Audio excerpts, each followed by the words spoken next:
acknowledge my wife, Patricia, my wife for 20 years, my partner in all this, who has put up with an incredible amount of hardship and nonsense during the course of these last 18 months, and has done it with good cheer. So I'm very, very pleased that she's here with me as my partner as we look to the next step in my life. When I began this campaign, my only agenda item was to bring a stronger, better New York for our children, and that's my children and your children. I've always felt that public service is a higher calling. I'm proud to say that I've run an issues-based campaign. Our problems, in my view, are overwhelmingly financial and ethical. These problems, we all know, are not self-correcting. Their solution requires political will, a responsible plan, and a public mandate. But it also requires public character, an understanding of how government works, and the true problems that we're facing, and ultimately, really the experience and the ability to make the changes that have been promised. With almost 1 million New Yorkers unemployed and people, jobs, and businesses exiting this state in record numbers, neither raw emotion nor empty slogans and false promises are the solution.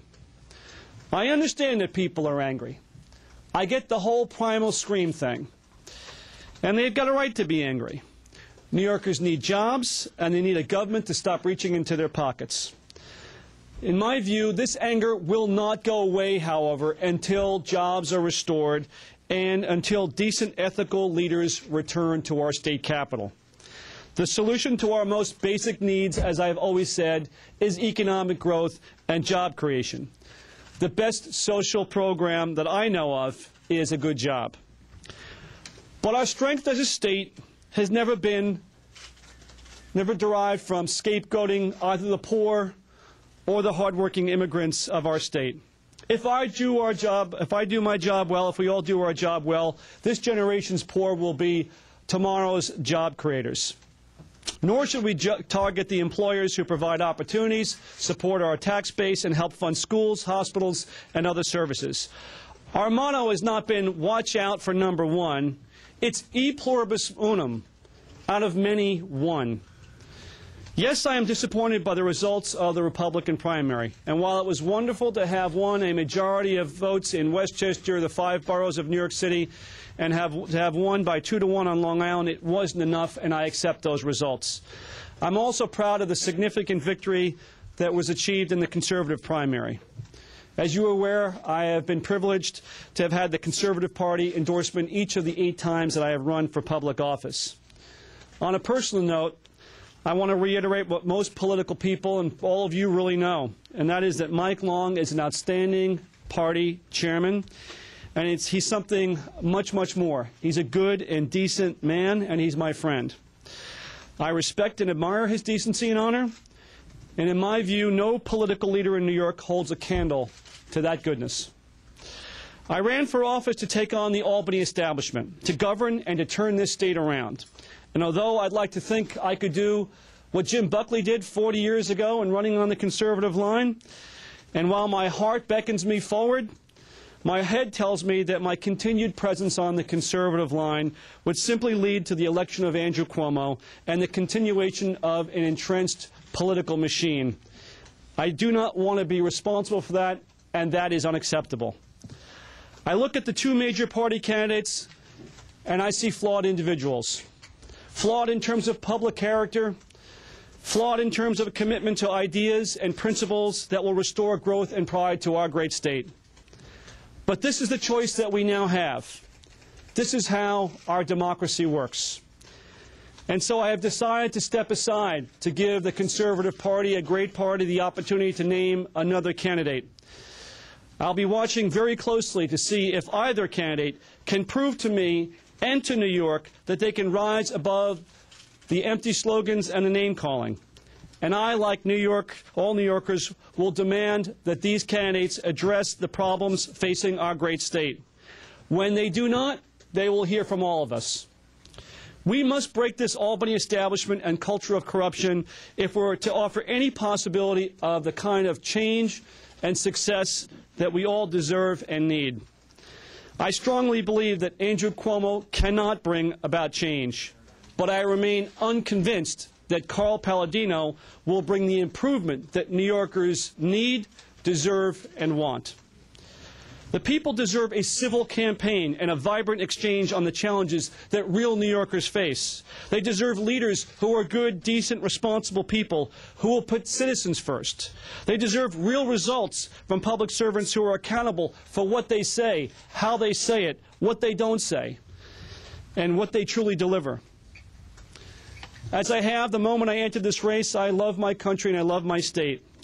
I know we can do better. We need to do better. So I wait, like most New Yorkers, for this campaign to unfold. But now, not as a candidate, but as simply another citizen who wants New York to be the great state that it once was. Thank you all, and I'm happy to take some questions. Mr. Lazio, what does this mean in terms of endorsements? Are you going to endorse Mr. Palladino? What would be the prospect if you don't? Wouldn't that be an assured win for Mr. Cuomo, who you don't want in that position? I have made my comments on this point. I have, as I said, I have concerns about both candidates. I'm going to give the Conservative Party certainly the courtesy they deserve to go out there and to name an additional candidate. We'll see who that candidate is, and then I'll react to that. Rick, your name remains. Oh, Mr. Cuomo, what changed from Lazio. That's the other guy. See, that's a problem. Sorry. But what changed from the primary results to today that made you decide to step aside? You spoke before about being very confident about running all the way through November. Right. You know, obviously, the primary, the Republican primary, as I said before, was a disappointment. But even after the primary, I still felt as though there was an ability to create a viable campaign. And I'd say that the decision was more evolutionary. Certainly, nobody, any of the so-called big shots out there, none of that had an iota of effect on me. And as I mentioned before at the start, there's nothing that I'm looking for. No, people suggested, what do you want? I don't want anything. I didn't want anything when I started this campaign except for a good result for the people of the state, and that's all I want now. I want nothing out of it for myself. I simply believe that where we are right now and how these days have unfolded since the primary is over, that it's very clear to me that if I stay on this line, and particularly if I run a strong, aggressive campaign, that there'll be a lot of votes that will be drawn to this line, and making it all but assured that Andrew Cuomo and his allies will be in place in Albany for another 4 years, and that's just not acceptable to me. Mr. Lazio, you seem very relaxed right now. So are you moving, or have you been nominated for death? Well, you know the third choice I'm not buying into. The death thing is out. Right. You know, it's very interesting. We had a neighbor come up to us yesterday, and she said said, I'm a Democrat. I was, of course, going to vote for you. But she said, you're free. You're free. I'm not sure I feel exactly like that, because I do feel an obligation to my supporters, to the people that stood with me, that believed in me, that voted for me. And that's why I expect to continue to push these candidates to do better than they're doing right now. I look at where we are right now, and as I said before, I get the anger thing. But nobody's going to have a job because of a slur, or because somebody's called a name, or because of some derogatory comment. New York is not going to be any better, any greater, feel any more confident with a lot of mudslinging on both sides. I think these candidates need to be much more specific in terms of the plan for the way forward. They need to get a public mandate, and I don't know what the mandate that either of them is looking for right now.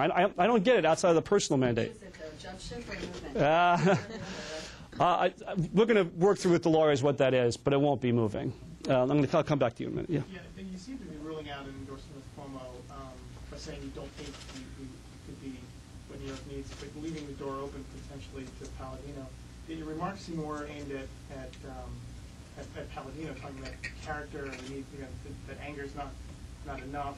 What would Palladino have to do to earn your endorsement? Go to anger management? Well, listen, I'd say this not specific to any one candidate, but to all candidates.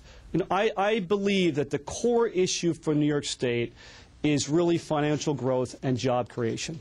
And I don't see a plan right now being offered. And modestly, I'd say I have one. I'd love to see people embrace that. But I don't see a plan to restart the private sector growth engine. I don't really see a credible plan on how we're going to solve what looks like, according to Dick Ravitch, a nearly $11 billion deficit next year. I hear lots of slogans, and I hear lots of macho talk, but I don't see a plan on how we credibly and responsibly do this. And that's what I think the people deserve and want. And I expect the candidates are going to be held accountable. I think, people want to stop being frustrated. They want to stop being so angry from election cycle to election cycle. Start holding people accountable for what they say and what they don't say, for what they do and what they don't do. Rick, I promise to. I'll come back over there. Yes. Obviously, legally, your name still appears on the ballot unless your Committee on Vacancies replaces you. You praise Mike Long. He loses his ballot line and his place on a voter registration form unless the Conservative Party gets 50,000 votes. Right. So, how will you proceed? Will you leave your name on the ballot? Will you ask the Committee on Vacancies to replace him? And how will you help Mike Long get those 50,000 so he can continue doing the great work that you said he's doing? Yeah, I will not be on the ballot. I'll be off the ballot, and it will be up to the leaders of the Conservative Party to decide on who their candidate will be. And I wish them very well on this. Mike Long has been a partner in this effort from the start. I've talked to him at least once a day, every day since the primary is over. And this is a decision that we jointly came to together. Have you discussed who might replace you with him? I not only have I not offered a suggestion, I feel like it's totally up to them. I think the conservative, I had a conference call earlier this morning with conservative leaders where I outlined some of the concerns that I have and what I just shared with you. But that's up for them to sort of grapple through this and think about this. I think my job here now as a citizen is to try and hold some candidates' feet to the fire, to try and encourage the collective media to hold candidates accountable, to not waffle out or avoid being specific about a plan, not allow people to make sort of outrageous promises that have no basis in law or in any reasonable view of credibility. I think people need the real deal. And are they ready for bold action? Absolutely, people are ready for bold action. But let's be clear about what we can do, what we will do, and then, of course, people need to execute on that. But if you don't have a plan, it seems to me you have a zero starting point as to how you actually improve on the quality of life of New Yorkers. One more. Yeah. Before the convention, Steve Levy's whole rationale against you was that you weren't electable against Andrew Cuomo, that you didn't have the fire or the campaign funds to win a general election. As it turns out, you didn't win the primary against Palladino. So would the Republican and Conservative parties have been better off had they gone with Steve Levy instead of you? I mean, listen, I'm not going to even answer that question. I just think this. I think there's a lot of soul-searching the Republican Party has to do about who they are, what they want to be, who they're going to attract, what they stand for, and their basic leadership. There'll be lots of people talking about this over the weeks and months ahead, I believe. Listen, I think you look at the election results. We won the Conservative Party primary by a comfortable margin. On the Republican side, I won Westchester, all 5 boroughs, and Long Island by 2-1. That's over 60% of the vote in the general election. I still do believe that I would have significant crossover appeal. And I think that's very important, and we haven't seen any evidence of any of that, so far. We've had a relatively small amount of voters, probably, in the single digits of who will show up in the general election, but we have that result, and I accept it. As I said, that's what democracy is about, and we move on. And I base my decision in part on that result. Are you going to vote? Okay. Thank you.